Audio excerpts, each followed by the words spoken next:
Controversial bill to put guns in schools looks like it's heading to a summer study committee. Today, we're sitting down with a House member who put forth his own resolution to study gun violence for his take on the bill. And the heart of downtown Indianapolis will soon be getting a facelift. We're talking to Indianapolis Downtown Inc. about the future of Monument Circle. Plus, our political insiders debate on this edition of Indianapolis This Week. From RTV6, Indianapolis This Week. The controversial plan to arm teachers, principals, or parents in Indiana schools may be dead for the year. The House voted to send the idea to a summer study committee, but other parts of the bill are still alive. RTV6 reporter Norman Cox has the latest from the State House. Hoosiers with doubts about arming school employees and parents with no police training or experience apparently gave enough legislators second thoughts that they put the brakes on this idea. Opposed, no. The amendment is adopted. The House cast a voice vote that appeared to be near unanimous to send the idea to a summer study committee. But the original language in the bill is still alive. That would provide funding for school resource officers who would work with local law enforcement officers, study their school's security situations, and put together security plans. Lawmakers who have been bitterly divided over the last week about designated principals, math teachers, or volunteer parents to carry guns surreptitiously to respond to a possible Sandy Hook type situation seemed visibly relieved to be able to put that idea off for a year. When you're dealing with things that can do good and bad both, you need to weigh carefully what those unintended consequences are. Therefore, I think the very best thing we can do, we all want to do what's right, and we all want to protect our kids, but we don't want to hurt someone with an unintended consequence. So the right thing to do is study it thoroughly. Speaker Brian Bosma, who just returned from a week-long surgical absence, also seemed relieved to have the divisive issue out of the way, at least for now. Well, I think there were a lot of questions about it, and rightly so. It's a big policy step, and while it's a policy step many of us think might be something good to look at, it did need further review. But this doesn't necessarily settle things. Earlier today, Republican Senate Leader David Long expressed skepticism about waiting a year and asked, what if something bad happens while this issue is being studied? This afternoon, he issued a statement saying, we have more work to do. At the State House, I'm Norman Cox, RTV6. And joining us now is Democratic Representative Ed Delaney, who represents District 86 here in Indianapolis. Mr. Delaney has an extensive legal background and served under Governor Evan Bayh for 6 years. Representative Delaney, thanks for coming in today. We appreciate it. Glad to be here. First of all, will the guns in school provision live in some form down the road, or is it really dead? Well, I think it's dead by any means. I think there's going to be a serious discussion about it this summer, and there are differing views. This has implications for academic policy, school discipline, as well as for the concern about physical protection of our children. So, no, this will be a big discussion. The House has voted to send it to a summer study committee, right. So it's not just pushing it to the side. It's going to be there for some time to come. No, I think this is a serious discussion. We were looking at school safety to begin with, and then the idea came along of arming faculty or teachers or administrators, and that raised the level of interest in the discussion. Whether you're pro or con, let's just say the interest is way up, so we'll have a very serious discussion. Can you put a finer point on where that discussion stands now? Well, what happened was after the incident in Connecticut, the tragedy in Connecticut, the first wave of discussion was, what do we do outside the school to protect children? Mm-hmm. So gun registration, limit ammunition clips, prevent the sale of automatic weapons, those sort of things. Then the NRA weighed in and said, let's look at the other, turn it around, let's not look outside the school, let's look inside the school and start arming people to protect. In the legislature sort of worked exactly the same way. That second idea that the solution is somehow to put more guns in place arose very late in the conversation, and that's one of the reasons we're going to look at it in the summer. It came on late, and it's really exceptional. We got a 200-year history in this country of having schools, and they don't involve having faculty carrying guns for a protective purpose. Well, in your opinion, what's wrong with having a teacher or principal, vice principal with a gun of some kind to protect the students? Well, amazingly, under our law right now, a teacher or principal is authorized to carry a weapon, okay? But they're not either trained or assigned. This program says we're going to train, designate teachers or parents and assign them to the safety of the children, okay? And what's the risk in that? The risk, of course, is you've now introduced a gun in a school. In all likelihood, the people in the school know who it is that has the gun and who has that role. So now, when you're dealing with teenagers who are sometimes hostile and angry, they now know there's a weapon in the school rather And than there's being no way in doubt. of keeping that from everyone, you think, It to can't make it work? If every school, and that's part of the key, if Right. every school must have such a person, then everyone will know that there is at least one such person. I predict it would take less than a week to know who it is, or if there's more than one, who they are. So there's a problem of access, there's a problem of conflict between students and teachers, there's a problem of undertraining these teachers. And of course, the broader question is, do we want to do this? Do we want to send a message that all of our schools are so unsafe that we must assign someone and mandate that someone be armed and prepared to defend the school? Had someone been armed in Newtown, Connecticut, many think that maybe he could have put a stop, he or she could have put a stop to the shooting long before 26 people were killed. If I understand right, the prior incident in Columbine, there was an armed person on the building. So I don't think you can guarantee that. And I'm not sure I'm interested in having a shootout at a school and hoping that my side wins. I mean, that's the dilemma. So, you know, I'm against the idea as a starting point, because I think we already have too many guns in too many places in society. So I start out there, but I want to hear the discussion, and I'm very happy that the discussion is going to occur. It's sort of coming around in a roundabout way, but we're going to have an honest conversation about how we protect our children. I hope that will spread beyond just our children to a broader subject. We have about a minute left. You introduced a resolution actually calling to study more about gun violence. Explain a little bit about that and where that is right now. Well, my resolution, which is a formality in many ways, said let's look at the question of gun violence broadly.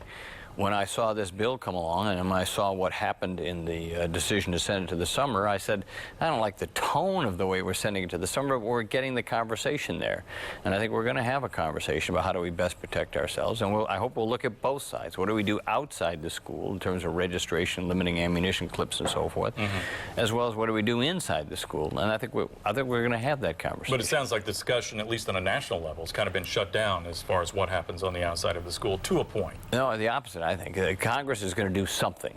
Yeah, but when it comes to magazine sizes and we'll see. assault rifles, We'll see. There'll be amendments in the Congress, and whether they'll cover that, I don't know. If they don't, then let us have a discussion. Do we want to supplement what they do in Washington? Right. And I think that's an important discussion, and I think we have our own views on that. Yeah. All right. State Representative Ed Delaney, we appreciate you coming in today and talking to us about this very important matter. Thank you, sir. All right. Take care.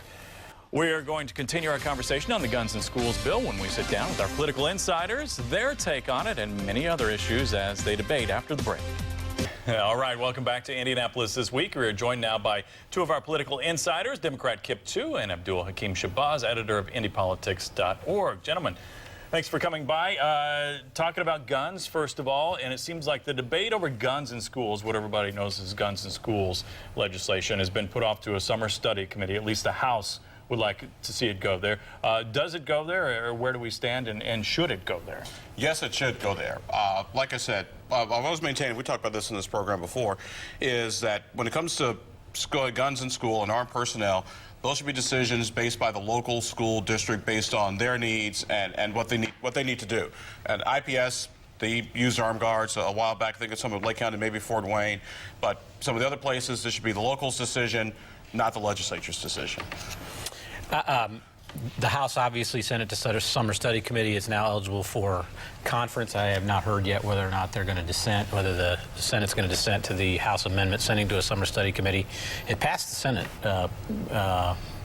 and so it passed the Senate with the guns in school sort of in it. So I'm not sure where we are here. I think that Speaker Bosma was wise in talking to his caucus and sending it to a Summer Study Committee. I think it does need to be looked at. I don't think Democrats or anybody are opposed to looking this on a case-by-case basis in places where it's necessary. Suppose you have some gang violence and those types of things. You need to keep order in schools. But as a panacea to what happened to Sandy Hook and what happened in Columbine, I don't think it's a solution. Yeah, and having the school districts have a secret vote to determine whether they're going to have armed personnel inside the school or not, I don't know if is that something you think Hoosiers would like? I mean, anytime you give government secret votes, I always get just a little... Right, that's what I'm saying. A little nervous, and it goes to me the logistics of how complicated this issue is. You know, who's going to be the armed person? Are they going to be trained? What happens if the armed person is sick or on the flu? Then then you don't know exactly. There's an alternate armed person. There's an alternate armed person. And well, it was very expensive. Was one of the criticisms. I think one of the legitimate criticisms at a time when we're having difficulty funding pre-K, full-day kindergarten throughout the state, to spend this many dollars on a program that no one knows the success rate of it, whether it's a deterrence at all, is why I think Speaker Bosma led his caucus and shoved it into a study committee. Which is why I was so happy that he got back from his emergency knee surgery. And we're going to get to something on that. Yeah, when the speaker's gone, this is the kind of stuff that pops up. But one last thing, Senate Majority Leader Long actually thinks something needs to be done now, not put it off. He's worried about something happening in a school and a law not being in effect to maybe take care of. I think one of the things he ought to do is urge Senator Dan Coates not to be so obstinate on the federal level and allow for background checks, perhaps. I mean, that to me is something that we can do to try to keep guns out of the hands of people who are mentally unstable. The Senator Coates, was one of the few folks that wanted to filibuster that issue, not even let a discussion happen in the United States Senate. So perhaps Senator Long can talk to Senator Coates about that. And there's nothing to stop schools from putting armed security in their school districts. They have the right to do it now. Right to do it right now. The question was, should it be mandatory? I mean, if some people feel something needs to be done now, then put together a pool of resources to pay for school districts that want to have the armed personnel, have the training, and do everything else so they can take advantage of it as opposed to it being mandatory. Right, and if all you're doing is training one individual or two individuals, doesn't seem like it'd be that expensive, but it's something schools need to talk about, I guess. Right. All right, don't want to spend all the time on that. The revenue forecast coming out soon, and a final budget. What are we looking at? Do you guys have any idea what the revenue is going to look like? And the big deal is, I guess, whether the governor is going to get his tax break. Go ahead. I'll let you. Rumors over the weekend that the number was going to be better than expected, but I don't know whether we will find out Tuesday whether the number is better than expected. Obviously, the impact is if they have a little bit more money, they can do a few more things. If they don't have the money, they're going to have to tighten it, and the governor's tax cut proposal will be in peril. My guesstimation is that the governor will get some kind of tax cut, but probably not more than 5%. Because for him to get the 10% tax cut that he needs in revenue is really got to be sort of like way up here. Because we're talking about roads, we're talking about education, we're also about funding pensions and putting money in a rainy day fund. So I would not be, I think the better number comes in, the better likelihood the governor will get closer to his 10%. I mean, the Senate gave him 3. I think on a good day he'll probably get about 5. Speaker Bosma seems to have held his position over time about not wanting to give the full 10 until they really know where things are going to be. So is he going to still keep that stance? I think so. Because the revenue forecast has sort of been everybody's fig leaf, so to speak. It's that, okay, right. Well, we'll wait for it to get here now. Next week, Tuesday, it's, okay, guys, it's here. Now what do we do? That's why I think there'll be some room for maybe a little bit more of the governor's tax cut, but not that 10%. So April 29th is when the session is supposed to end, I believe. What between now and then, what are the hot topics, the things that they need to accomplish and will accomplish? Well, many veterans of the State House say this session actually begins this Tuesday when we start conference committee. That's when the real tough decisions get made. So over the course of the next 10 working days at the General Assembly is when the deals get made and stuff tends to really happen. There's some bills that have passed, of course, but the most important part's coming up because that's when everybody has to agree or disagree on certain issues. And I think that you've got the gaming bill out there is a pretty big bill. You've got the voucher bill that still needs to be negotiated. You've got the and you've got the budget. So those are 3 pretty big things. And the gaming bill is tied to the budget and with respect to how much revenue they're going to need and what they're going to try to get to also protect the gaming industry. Land-based casinos. And whether we should have horses pulling pace cars around the Indy 500 track. And also, the 2 racinos believe that they ought to have table games that are with live people, and I think that there's building momentum for that. Right, a lot of that coming because of Cincinnati and Ohio building up all their casinos over there, taking some money away. And finally, well, mass transit, I meant to bring up too. Is that still on the table then? Is that still going to? I think it's still right now. I think it's still destined toward a study committee. State Representative Jerry Torr in the House, who's been pushing it, may see what he can do to maybe get things not necessarily go to study committee, but right now that's probably where its next detour is going to be. Now, it can still get on the ballot in 2014 because the study committee says they have to come back with a report by the end of the year. So. I don't think it's dead yet. I think Jerry Torr is very committed to it. I think the biggest hurdle is that you've got 4 state senators from Indianapolis who are opposed to it, and that's a big difficulty getting it through the state Senate. It's already passed the House. And so Scott Schneider, Mike Delph, Brent Waltz, and Mike Young. And Mike Young are some of the biggest stumbling blocks to it right now. You mentioned Speaker Bosma was away. He's back now. While he was away, there's a little video that was made. You're a star in it, one of the many stars, Abdul. It was put to the music of Kelly Clarkson's Since You've Been Gone. We're going to give a little preview here. Take a look. And there's one of our stars, our Norman Cox. Imagine Kelly Clarkson singing under this and Abdul lip-syncing. But it looked like it was fun to make that. It was all in jest, right? Since he was off for his knee surgery. Well, you won't see me on American Idol anytime soon. I'll tell you that much. No, it was always good to have the speaker back, and I think when he was out for that week or so, you really felt his presence not be there. The fact that the guns in school bill sort of popped up out of nowhere, and you need somebody like a Brian Bosma to sort of like, okay, boys, that's enough. Put that back in the crazy closet. Speaker Bosma's done a great job this session, and his absence was felt. I don't think those folks, Kelly Clarkson, has anything to worry about overtaking their careers. Although Abdul claims he can sing. Do you want to prove that here on television, or would you rather not on Sunday morning? Hold on. I don't think we need to do that to anybody right now. All right, Abdul Kip, guys, thanks for joining me again. Thank you. All right. Stay up to date, of course, on political news anytime by following our insiders on our Capitol Watch blog, and you can find the link on our webpage, theindychannel.com. Changes are coming to Monument Circle, but those changes have yet to be decided on. We're getting an idea on what Indianapolis Downtown Inc. thinks will happen with the center of downtown Indy. That's after the break. Monument Circle is a staple of the Circle City, of course, and the heart of downtown, but it looks like it could be getting a facelift and a whole new look with an effort to preserve the history of the city. A contest was held for people to submit ideas, and those submissions came from across the world. The city recently announced it has $550,000 lined up to get a project moving. Many of the submitted plans call for additional lighting, more outdoor furniture, and narrowing the traffic lanes for more pedestrian area. Part of the expected plan will be to resurface the brick paved circle and replacing underground utilities that are more than a century old. But don't expect this to start anytime soon. Once a final plan is decided on, construction likely wouldn't start until 2016. And joining us now is a man keeping an eye on what these plans could mean for the downtown area, Bob Schultz. He is the Vice President of Marketing and Communications for Indianapolis Downtown Inc. Mr. Schultz, thanks for coming by. Good Appreciate to see it. you. Yes, thank you very much. All right, there's a lot on our plates. That's right. It sounds like. Where does this start as far as once work could start on any sort of improvements down there? Is it utilities since they're underground? Right, and they're looking at that right now. Obviously, when you look at redevelopment of any of our pedestrian and traffic right-of-ways, we have to look first underground and see what the issues are related to that. I think the reality is you back the whole story up to the early 1900s, and the place was built as a pedestrian park, and eventually gave way to vehicular traffic, and that has been its evolution. And so here's an opportunity now for the first time since really 1980 to give it a facelift, to understand its usability and its utilitarian approach. So are you hinting at the fact that maybe we'll turn back the clock and maybe go back to more of an open park pedestrian area and less traffic?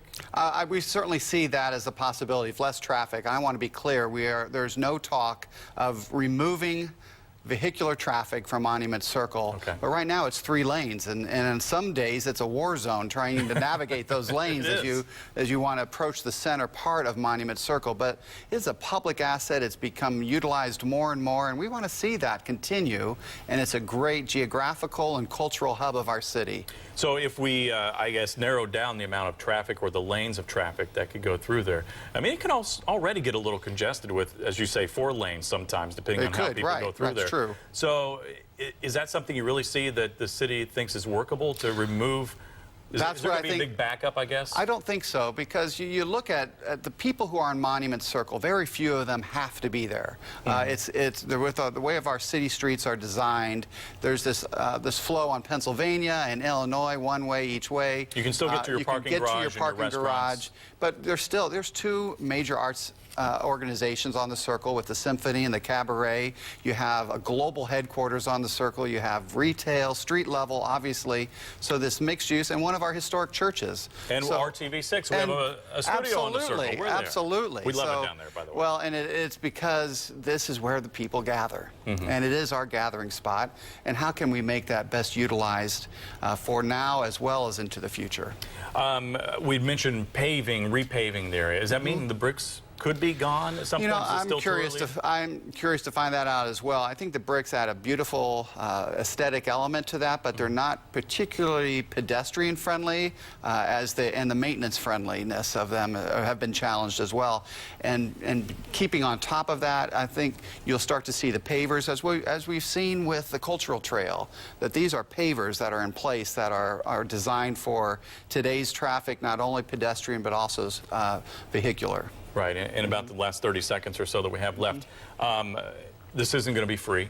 And the Right. money's got to come from Right. somewhere. You know, I mentioned there's some money to start with, but this could go into the millions, of course, something like this. Where will this money come from? Any idea? Well, that's where I believe there are some grants that the city has looked at to address this issue. We talked, a couple years ago when Indianapolis Downtown had the contest and had some international competition going on. That was pie in the sky. What could we do if money wasn't an issue? And I think that raises how you should start any conversation. Is like, really, what is this used for? And I think what has come from that is it's the pedestrians, it is vehicular traffic, but it's Right. also a gathering spot and a festival marketplace. So let's make it so. All right, Bob Schultz, Vice President of Absolutely. Communications with Indianapolis Downtown Inc. Yes. Thanks for coming by. Appreciate it. Absolutely. Thank you. All right. Indianapolis This Week continues right after the break. Tomorrow is the deadline for filing taxes, and there's help if you need it from the post office. If you have trouble getting to the post office, you can actually have them come to you. Using the Click and Ship program, you can print mailing labels with postage and arrange for pickup. For more information, make sure to head to usps.com/taxes. And that's it for this edition of Indianapolis This Week. Thanks for joining us. I'm Todd Connor, and have a great day.